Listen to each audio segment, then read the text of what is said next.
En nuestra exposición de la segunda epístola de Pablo a los Tesalonicenses, llegamos hoy al capítulo 3. Ya nos hemos dado cuenta que Pablo está animando a la iglesia de seguir las cosas que ellos habían aprendido de él y de los demás y no dejarse confundir por alguna doctrina que supuestamente se tildaba de apostólica, quiero decir que supuestamente venía de parte de Pablo.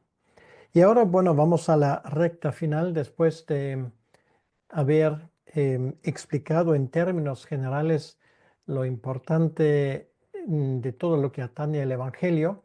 Pues ahora Pablo llega en el tercer capítulo de la segunda epístola a unos consejos muy concretos.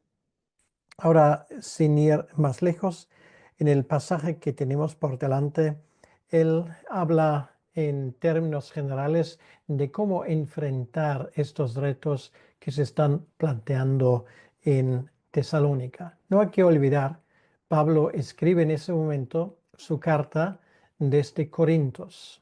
Quiere decir que él había viajado hacia el sur de lo que hoy es Grecia, una distancia de unos 500, 600 kilómetros hacia el sur, y allí también se enfrentaba con todo tipo de retos. Mientras tanto, la iglesia en Tesalónica, que era la capital de la provincia de Macedonia, siguió creciendo, también en medio de todo tipo de desafíos internos de parte de maestros, entre comillas, falsos, y también desafíos externos de parte de las autoridades, tanto de la religión judía o también, por otro lado, de aquellos que tenían la tarea de gobernar la ciudad, es decir, las autoridades. Pues en esta situación, Pablo, y solamente vamos a mirar hoy los primeros 5 versículos, porque es un capítulo que contiene mucha información y mucha enseñanza, por eso vamos a ir despacito. Es muy fácil de entender la estructura y vamos a verla brevemente antes de que yo lea el texto para que nos sea un poco más fácil entenderlo. Lo primero lo que tenemos en los primeros 2 versículos son las peticiones de oración que Pablo pide a la iglesia que oren por él y sus compañeros. Luego, él expresa en el versículo 3 su confianza en la fidelidad de Dios, porque al fin y al cabo es Dios que encomienda nuestros caminos. En la tercera parte, que corresponde al versículo 4, Pablo expresa de que él confía de que los tesalonicenses realmente pongan en práctica todo lo que él les había enseñado. Y finalmente tenemos en el versículo 5 una oración breve de Pablo por los tesalonicenses. Con todo esto, ahora vamos a leer el texto tal como lo tenemos en segunda de Tesalonicenses, capítulo 3, versículo 1 al 5. Y dice así: Por lo demás, hermanos, orad por nosotros para que la palabra del Señor corra y sea glorificada, así como lo fue entre vosotros, y para que seamos librados de hombres perversos y malos, porque no es de todos la fe. Pero fiel es el Señor, que os afirmará y guardará del mal. Y tenemos confianza respecto a vosotros en el Señor, en que hacéis y haréis lo que os hemos mandado. Y el Señor encamine vuestros corazones al amor de Dios y a la paciencia de Cristo. Hasta aquí la palabra de hoy del pasaje que nos corresponde en este día. Vamos a pedirle al Señor que Él nos ayude a entender lo que acabamos de escuchar. Señor, gracias te damos por esta epístola tan importante, la segunda de Tesalonicenses, con toda la doctrina que contiene. Te pedimos, Señor, que tú nos ayudes a entender bien lo que nos quieres decir. Ayúdanos a captar también a veces los mm, pormenores, los detalles de lo que Pablo nos expone para que lo entendamos bien y podamos aplicarlo a nuestras propias vidas. Señor, te lo pedimos en tu nombre y para tu honra y para tu gloria. Amén. Bien, pues empezamos con los primeros dos versículos, este primer pasaje de los 4 que vamos a considerar que tiene que ver con las peticiones de oración. Todos sabemos lo que es una lista de oración. Muchas veces tenemos una lista más larga, otros tienen listas más cortas, pero son las cosas que el Señor ha puesto en nuestro corazón. Muchas veces, y lo he dicho en varias ocasiones, nuestras listas de oración a veces parecen listas de compra. Señor, dame esto, necesito el otro, también necesito esto y esto y esto. De cierta manera, esto es una idea, en mi opinión, muy equivocada de lo que es la oración.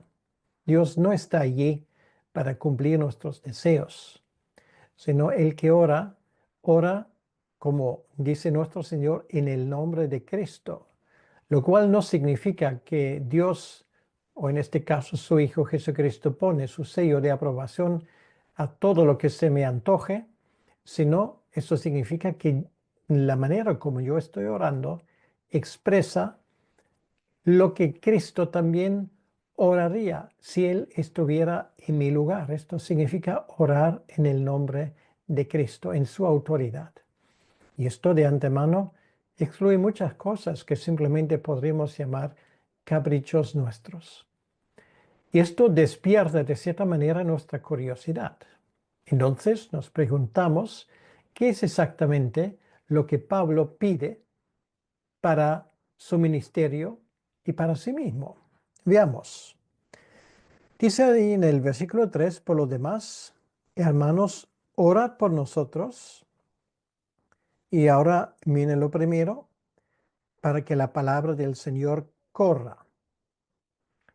Es muy interesante que Pablo aquí compara la extensión de la palabra de Dios con un atleta. Es la expresión que él usa para correr. Esto viene del contexto de los Juegos Olímpicos que ya existieron en aquel entonces en Grecia. De allí precisamente vienen, por eso se llaman Juegos Olímpicos. Y la idea que hay detrás de esa idea es de un atleta que corre y que quiere llegar a la meta lo más pronto posible. Y esta es la idea. Orad por nosotros para que la palabra del Señor corra, para que llegue a la meta lo antes posible. ¿Y cuál es la meta? Pues la meta es que todo el mundo escuche la palabra de Dios, el Evangelio, todo el mundo. Y eso Dios lo ha encomendado a nosotros, a sus discípulos. Bien es conocido el versículo del capítulo 18, estos versículos 18 al 20 del capítulo 28 de Mateo, lo que llamamos la Gran Comisión. Y esa Gran Comisión no solamente es cuestión de que lo llevan a cabo unos profesionales, en aquel entonces los apóstoles o pues, misioneros específicamente encomendados para la tarea. No. Esto tiene que ver con todo el mundo. Tiene que ver con cada creyente, cada cristiano, sin excepción. Y debería ser nuestra meta, de la misma manera como Pablo aquí lo expresa, que esa palabra del Señor, la buena noticia, el evangelio corra. Esto, en primer lugar, por activa y por pasiva, es nuestra meta. Por activa y por pasiva, quiere decir que yo formo parte de esto. Y nos preguntamos qué he hecho últimamente para que esta meta se cumpla. ¿Solamente soy consumidor en ese sentido?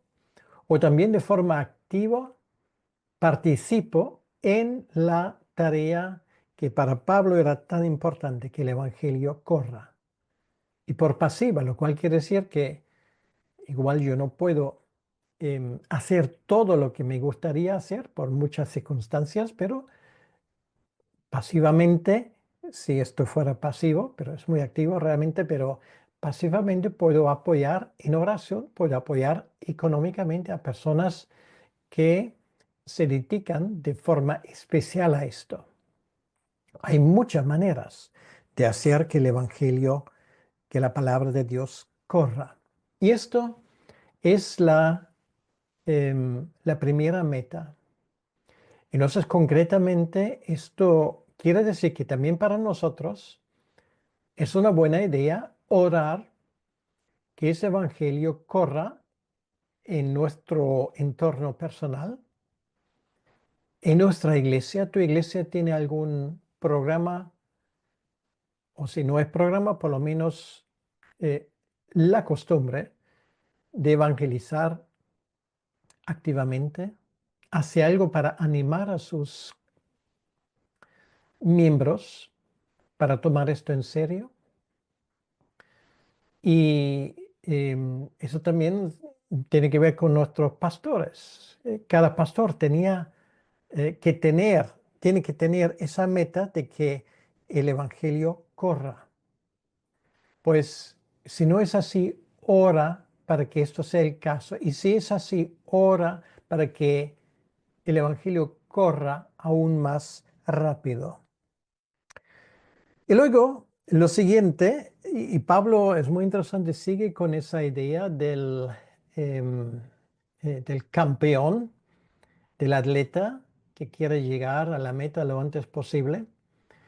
Aquí dice que corra y sea glorificada. Bueno, en la antigüedad, cuando un atleta llegó a la meta, primero, entonces, en aquel entonces no era la costumbre de darles una medalla de oro, de plata, de bronce, como es hoy, sino ellos recibieron un tipo de corona de laurel para demostrar a todo el mundo, este ha sido el vencedor. Entonces, bueno, se le dio a ese atleta los honores correspondientes, bueno, igual como ocurre hoy en día. Esta es la idea que hay detrás de esa expresión, para que la palabra del Señor corra y sea glorificada, quiere decir que sea honrada, honrada en muchos idiomas, honrada en tu idioma porque llegó a tu pueblo en un momento determinado,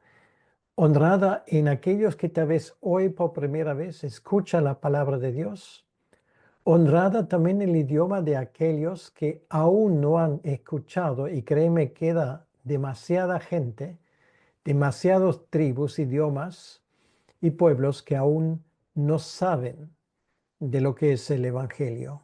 Y esto es la idea, para que la palabra del Señor corra y sea glorificada.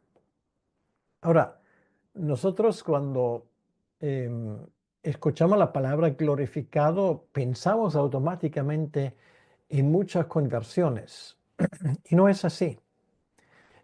No es la manera que se contabiliza en conversiones que habla de mayor o menor gloria del Evangelio, sino es el hecho de que el Evangelio sea proclamada.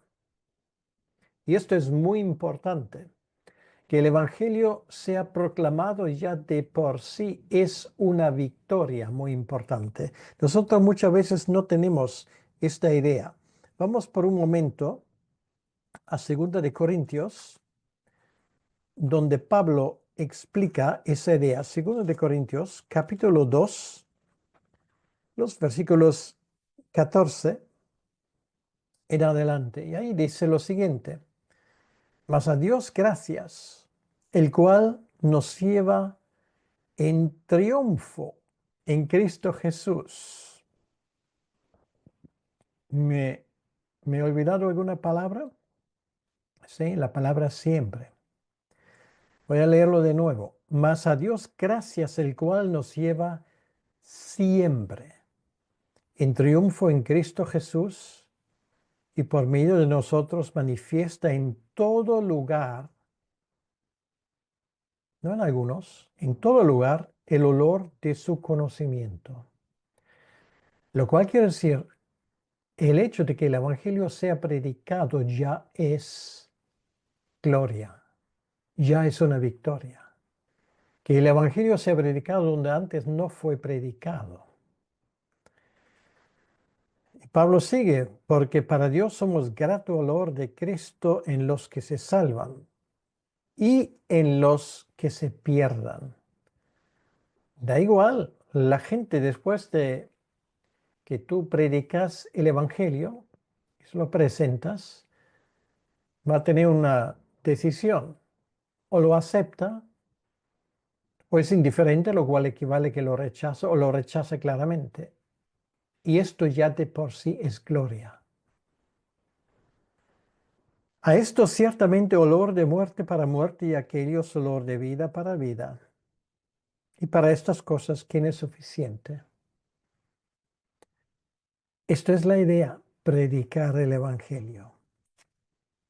Y de eso Pablo está hablando aquí, que el Evangelio corra y sea glorificada para que la voluntad de Dios se haga. Y luego él añade, así como lo fue entre vosotros. Bien, recordemos la historia de los creyentes en Tesalónica. Pablo llega con sus compañeros Timoteo y Silas allí. Los primeros versículos del capítulo 17 del libro de los Hechos nos lo cuentan. Y esto no fue solamente una entrada triunfal, una victoria total y apabullante, sino fue un problema.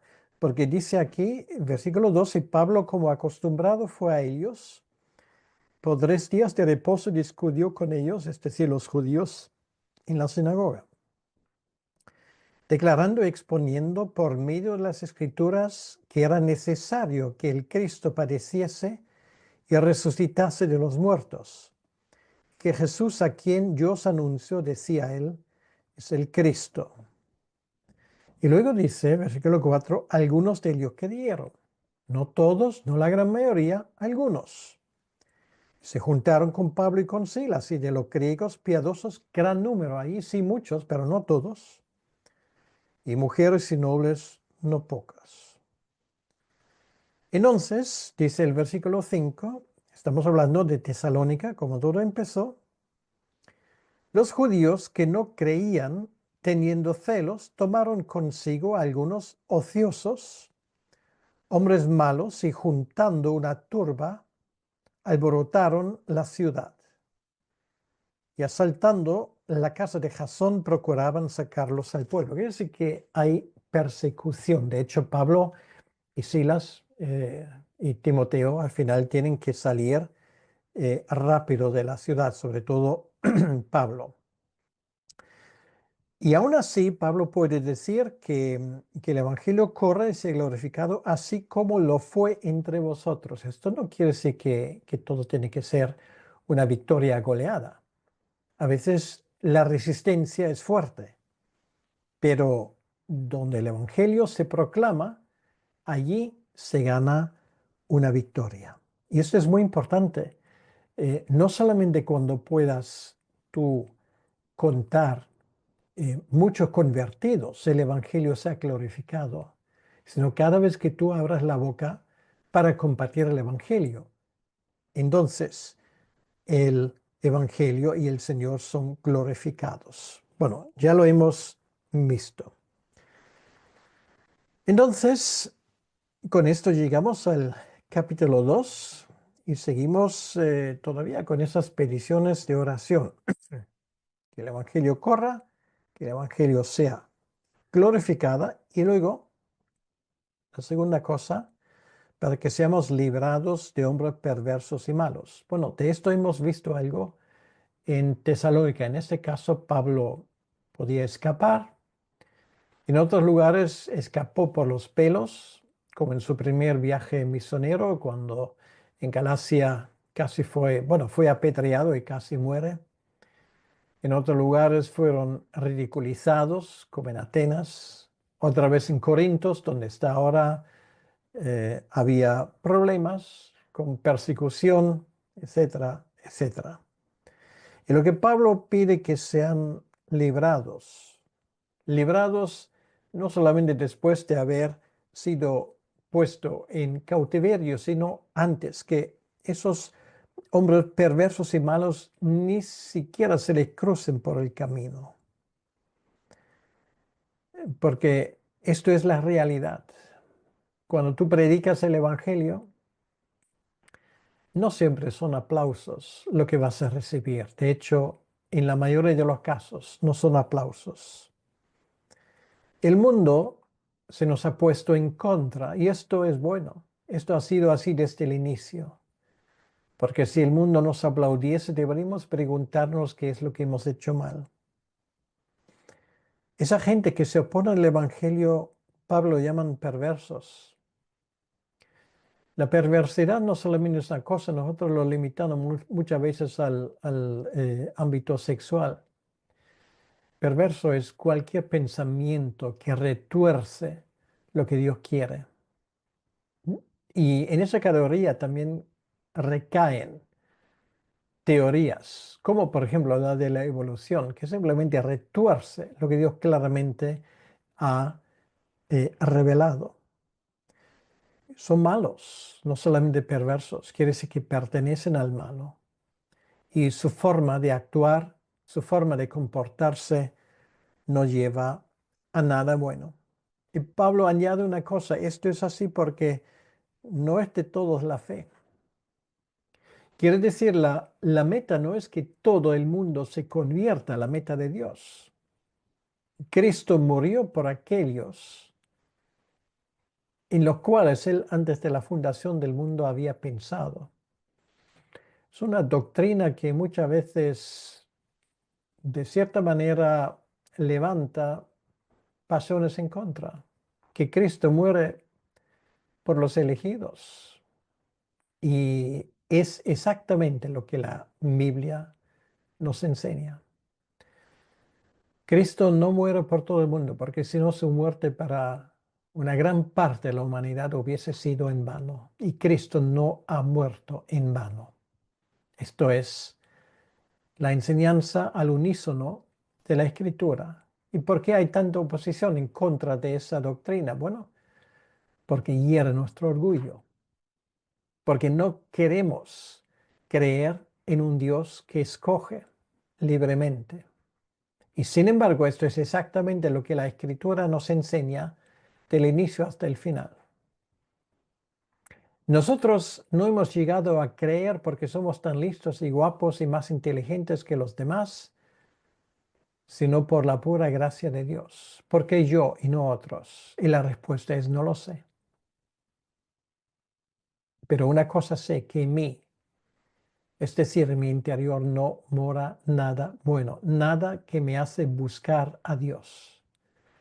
Si digo que yo busqué a Dios es que porque Dios me ha buscado antes y esto es humillante para nosotros. Y esto, hasta en la teología, nosotros no queremos que esto se predique porque va en contra de nuestro orgullo espiritual, tan camuflado a veces en nuestros círculos evangélicos también.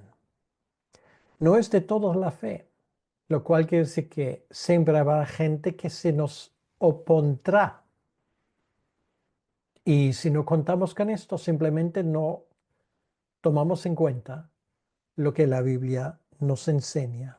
Oposición siempre tienes que esperar y es legítimo orar, como dice aquí, que seamos liberados de esas personas que quieren impedir la predicación del Evangelio. no siempre se escucha esa oración. En el caso de Pablo no siempre fue así, porque no hay que olvidar que finalmente fue puesto preso y decapitado bajo el reinado del emperador Nerón. Allí Dios no le liberó, pero en muchas ocasiones sí lo hizo hasta que Dios llegó a la conclusión que esta oración no lo va a escuchar porque quiero tener a Pablo acá conmigo. Misión cumplida. Bien, esto es la primera parte, las peticiones, y hacemos bien en emular esas peticiones, no es lo que queramos. Nos damos cuenta aquí, la idea de Pablo no es su propia seguridad. La idea de Pablo es que él pueda glorificar a Dios en todos los asuntos. Ahora, en la segunda parte, él expresa esa confianza en la fidelidad de Dios, porque hay una gran diferencia entre Dios y los hombres, porque aquí dice, no es de toda la fe, quiere decir que eso ya lo notamos en gente que vive en el mundo, que no quieren saber nada de la fe. Y muchas veces también lo encontramos en nosotros mismos, nos damos cuenta que no somos fieles muchas veces en las cosas que Dios nos ha encomendado. Pero aquí hay una cosa, confiamos en la eficacia de nuestras oraciones. ¿Por qué? Porque fiel es el Señor. Fiel es el Señor. La fidelidad de Dios es algo que se expresa por primera vez de una forma bien estructurada en la elección de Dios de Abraham, en el pacto unilateral que Dios hace con Abraham. Abraham no tiene que hacer nada. Una vez más, repito la misma cosa que he repetido en tantas ocasiones. Génesis capítulo 15, el pacto que Dios hace con Abraham. Abraham duerme, Dios actúa. Es Dios representado por una antorcha que pasa por en medio de los sacrificios. Abraham duerme. Y esto quiere decir de una forma visual de, aunque nosotros seamos infieles, Dios es fiel. El pacto unilateral, finalmente la muerte de Cristo, es el cumplimiento de ese pacto unilateral. Y Pablo lo expresa en el Nuevo Testamento de esa manera, aunque nosotros somos infieles, Dios sigue siendo fiel, escribe a su compañero Timoteo. Dios es fiel.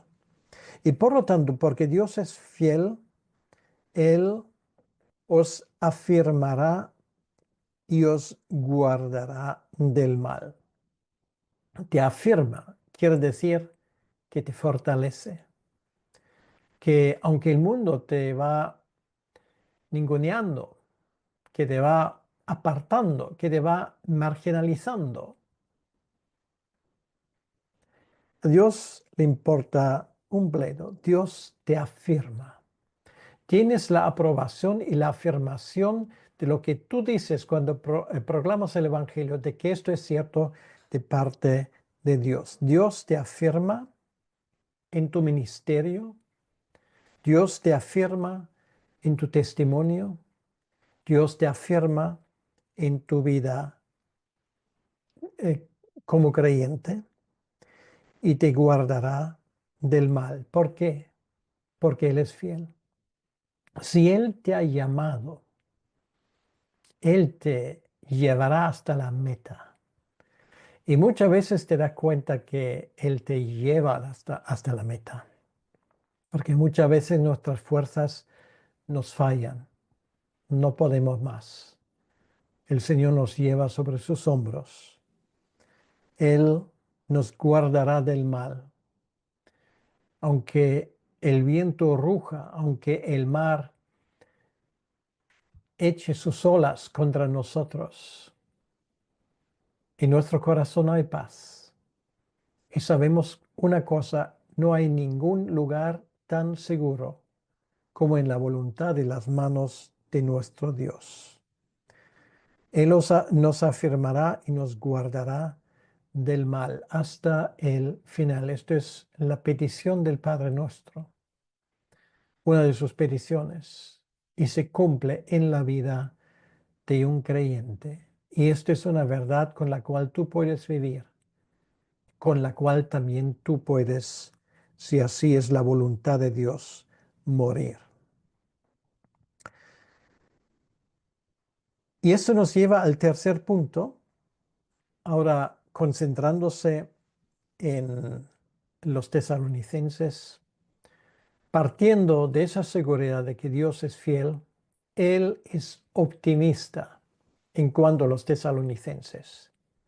Él no lo ve todo negro. Podría ver, si Pablo fuera un pesimista, diría, bueno, esto pinta muy mal y ya veo cómo esa gente al final no será capaz de aguantar y cómo luego seguirá a estos falsos maestros y todo mi trabajo será en vano. Al final voy a morir con las manos vacías y todo por lo cual he laborado, pues al final se quedará en nada. Pues fíjate, con todo lo que Pablo sufrió, Pablo no era pesimista. El pesimismo es una doctrina y una actitud diabólica. Un cristiano que es pesimista no ha entendido el Evangelio, lo siento mucho. Tal vez teóricamente, tal vez lo afirma así, pero en el fondo no lo ha entendido. Por lo tanto, una escatología pesimista realmente es una ofensa contra Dios. Una teología de misiones pesimista es una ofensa contra Dios. O sea, Dios ha hecho todo lo que ha hecho para que al final en ese planeta cada vez haya menos gente que cree y esa poca gente al final el Señor lo tiene que arrebatar porque si no el anticristo se lo comería.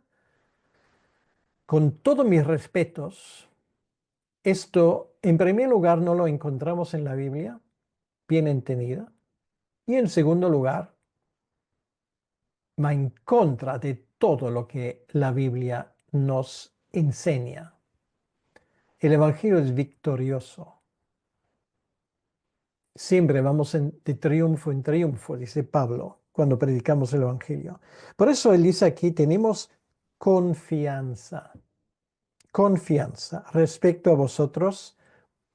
Y ahora viene lo importante, no porque vosotros sois gente especial, porque sabía que los de Tesalónica son mm, de una madera muy, muy dura y muy resistente. No, no, no. Pablo dice aquí, tenemos confianza respecto a vosotros en el Señor, porque todo depende del Señor y eso lo queremos ver del ángulo de vista que queramos.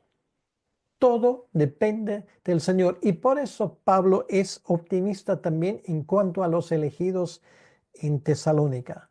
Por eso Pablo estaría optimista también en cuanto a ti y a mí, porque si creemos, caemos en la misma categoría.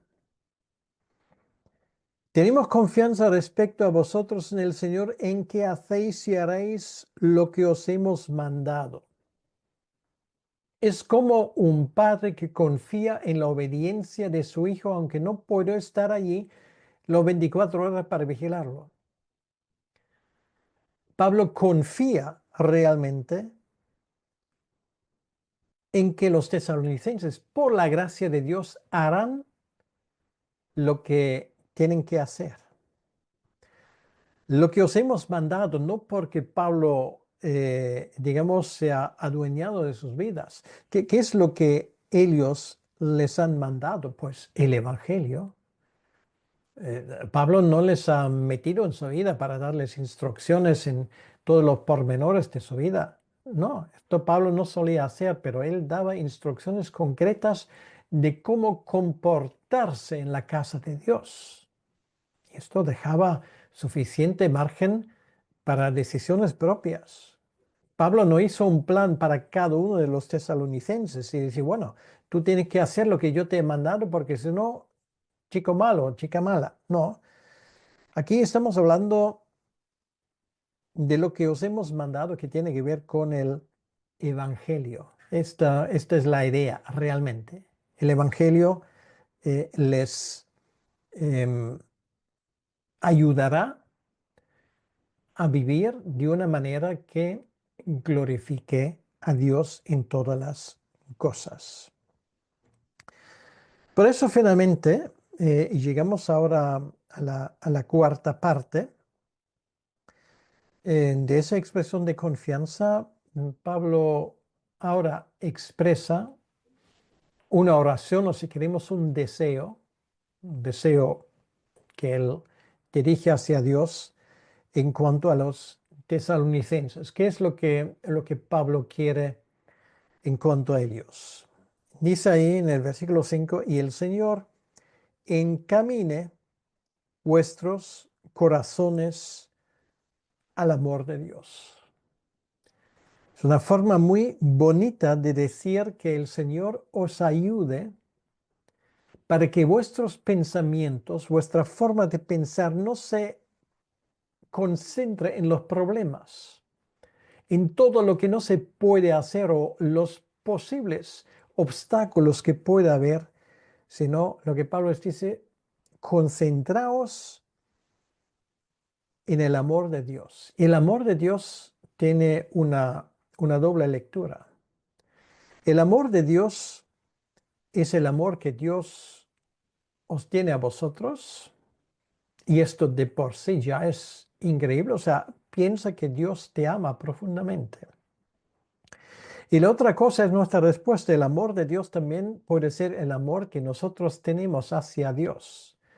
Lo que tenemos aquí es un genitivo, y ese genitivo puede ser, los que saben de gramática saben que esto puede ser un genitivo objetivo o un genitivo subjetivo, lo cual quiere decir que se entiende de dos maneras.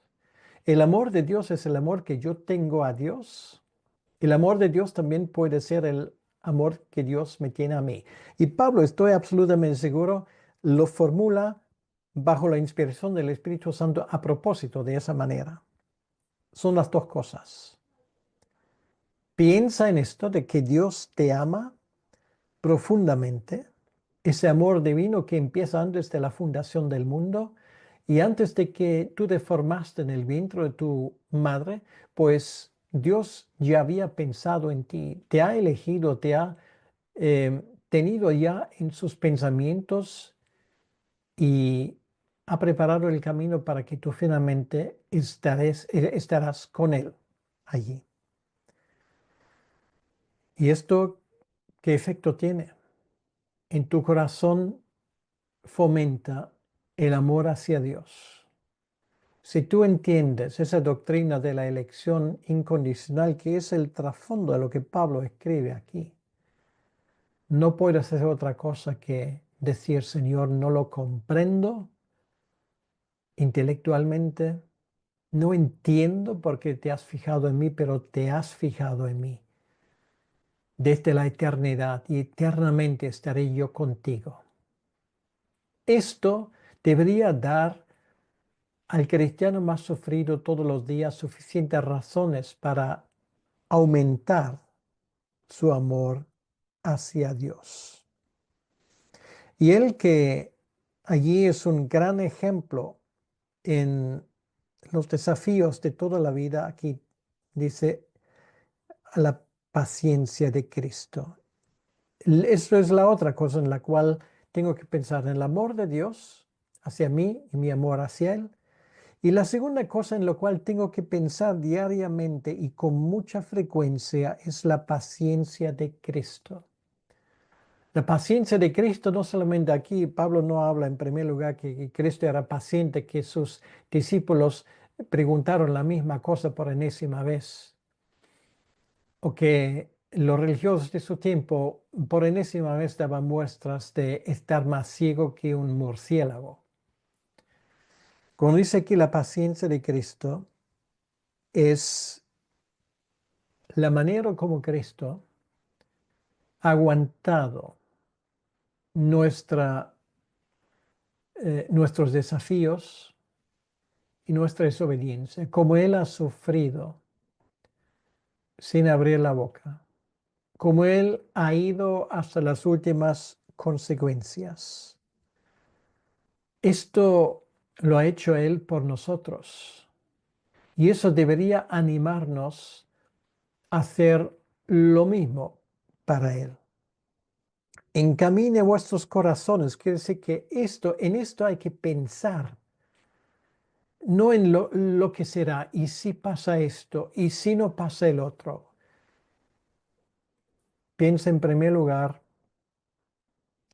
Dios me ama, yo amo a Dios. Piensa en Cristo, Él vino para sufrir, vino a dar su vida. Era paciente con mis transgresiones, sigue siendo paciente. Él no nos perdonó en primer lugar, sino primero pagó el precio y luego lo perdonó. Pagó ese precio por ti y por mí. Esas son las cosas que Pablo recuerda a los tesalonicenses y qué bien nos viene ese tipo de enseñanza.